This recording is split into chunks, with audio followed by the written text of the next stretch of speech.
حج کے ایام مسلمانوں کی اکثریت حج کرنے کے لیے گئی ہوئی، لہذا باغیوں کو بھی سکون تھا اور وہ پرسکون ہو کر مسلمانوں کے خلیفہ کے گھر کا گھیراؤ کیے ہوئے آپ کے قتل پر تیار ہو گئے۔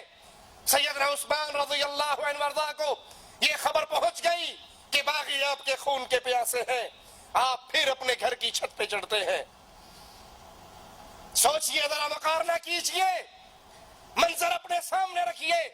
ایک طرف یہ منظر ہے، سیدنا حسین کہہ رہے ہیں کربلا کے میدان میں، مجھے واپس جانے دو، میں لڑنے کے لیے نہیں آیا، مجھے تو کوفیوں نے خط لکھ کر بلایا تھا، اگر یہ کوفی اب میری مدد نہیں کرنا چاہتے تو مجھے واپس جانے دو، مجھے یزید کے پاس جانے دو، میں اپنا ہاتھ یزید کے ہاتھ میں دینے کو تیار ہوں، یا مجھے کافروں کی سرحد پہ جانے دو، میں ان سے جہاد کر کے شہادت کے رتبے پر فائز ہو جاؤں۔ اور ایک طرف یہ منظر ہے کہ صحابہ کرام آپ سے اجازتیں مانگ رہے ہیں، لیکن آپ خود اپنے گھر کی چھت پہ چڑھتے ہیں اور ان سے سوال کرتے ہیں، ظالموں مجھے کس جرم میں قتل کرنا چاہتے ہو؟ کیونکہ اسلام میں کسی انسان کو قتل کرنے کی صرف 3 وجہ ہیں، وہ مسلمان مرتد ہو جائے تو اس کو قتل کر دیا جائے۔ کیا میں مرتد ہو چکا ہوں اپنے دین سے؟ مجھے اس جرم میں مارنا چاہتے ہو؟ یا شادی شدہ زنا کرے پھر اس کو رجم کر دیا جائے؟ سوال کرتے ہیں کیا میں نے یہ جرم کیا ہے؟ اور تیسرا جرم، کسی نے کسی کو قتل کیا ہو تو قصاص کے طور پر بدلے میں اس کی جان لی جائے۔ سیدنا عثمان کہتے ہیں یہ 3 وجوہات ہوتی ہیں قتل کرنے کی اسلام میں، بتاؤ میرا کیا جرم ہے، مجھے کس جرم میں قتل کرنا چاہتے ہو؟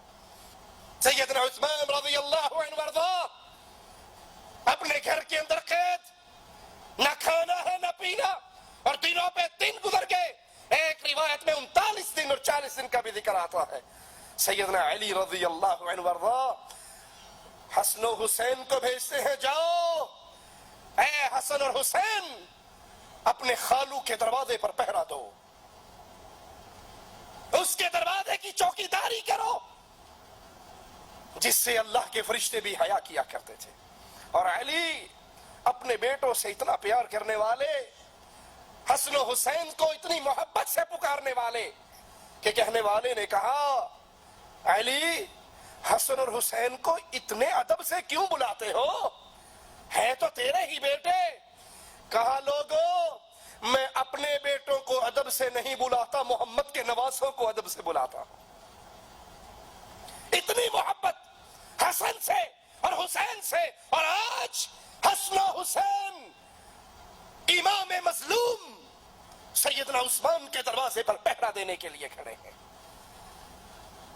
مجالس حسین میں عثمان کو گالیاں دینے والوں، اس کے ایمان کا انکار کرنے والوں، اس کے اہل جنت میں ہونے کا انکار کرنے والوں، تمہارا حسنین کریمین سے کوئی رشتہ ہے؟ جس کے نام پہ مجلس برپا کرتے ہو وہ تو عثمان کے دروازے کا پہرے دار بنا ہوا، اور عثمان چھت سے آواز لگاتے ہیں، اے محمد کے نواسو واپس لوٹ جاؤ، میرے گھر کا پہرا نہ دو، لڑنا ہے تو رب کے لیے لڑو۔ عثمان اپنے لیے کسی کو تنگ نہیں کرنا چاہتا۔ 18 ذی الحجہ ہے، 35 ہجری ہے، جمعہ کا دن ہے، سیدنا عثمان ایک پاجامہ منگواتے ہیں اور اس کو پہنتے ہیں۔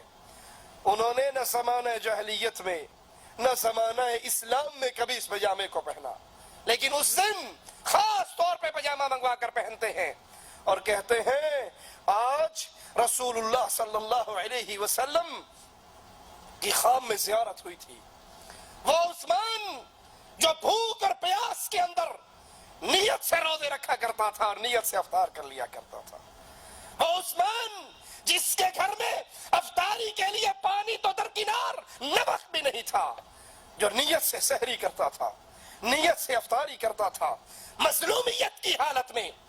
ارے ایک طرف مارکہ کربلا ہے جو تمہاری کتابوں کے مطابق چند گھنٹوں ختم ہو جاتا ہے، اور ایک طرف 39 یا 40 دن کا پیاسا عثمان رضی اللہ عنہ وارضاہ۔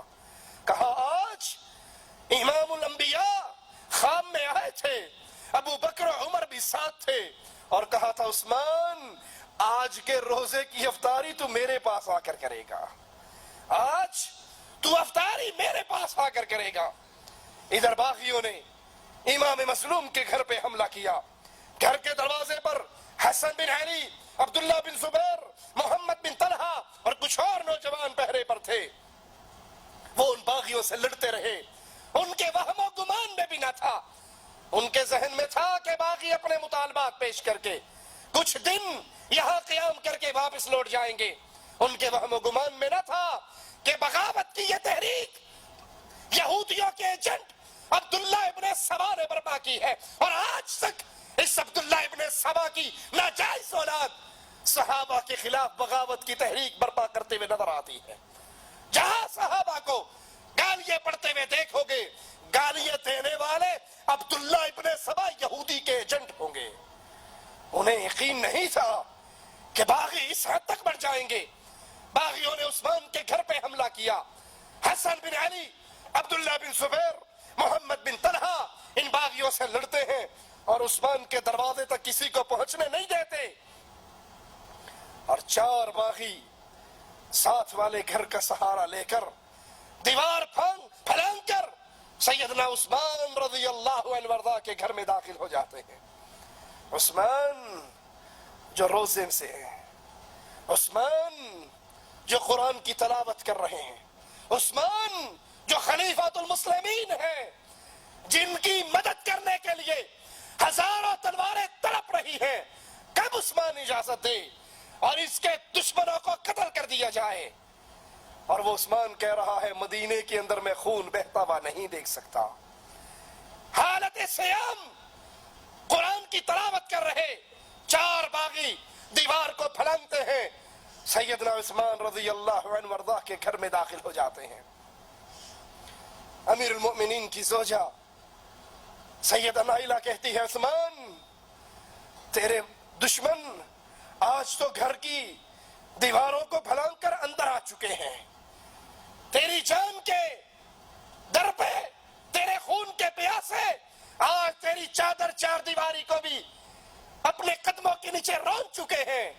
جواب میں سیدنا عثمان کہتے ہیں نائلہ آخری لمحات میں میری نظروں کو رب کے قرآن سے جدا نہ کر، یہ جو کرتے ہیں کرنے دے، اور مجھے اللہ کی کتاب کی تلاوت کرنے دے۔ قیامت کا دن ہوگا، رب کے دربار میں پیش ہوگا، مالک پوچھے گا عثمان آخری کام کیا کر رہا تھا؟ میں کہوں گا اللہ میرے دشمن مجھے قتل کر رہے تھے، میں تیرے قرآن کی تلاوت کر رہا تھا۔ عثمان کی نظریں اللہ کی کتاب پر، قرآن کریم پر، اور ظالم نیزے اور تلواروں سے امیر المومنین پہ حملہ کرتے ہیں۔ آپ کا خون مبارک قرآن کے ان الفاظ پہ گرتا ہے فَسَيَكْفِيكَهُمُ اللَّهُ، اللہ ان دشمنوں کو کافی ہے، اللہ ان سے انتقام لینے کے لیے کافی ہے۔ سیدنا عثمان جمعہ کا دن ہے، شام کا وقت ہے، شہید ہو کر آپ کی پاکیزہ روح اللہ کی جنتوں کی طرف روانہ ہو جاتی ہے۔ عبداللہ بن زبیر رضی اللہ عنہ وارضاہ تدفین کی امور انجام دیتے ہیں، اور رات کے اندھیرے میں امیر المؤمنین امام مظلوم سیدنا عثمان رضی اللہ عنہ وارضاہ کو بقیع قبرستان میں دفن کر دیا جاتا ہے۔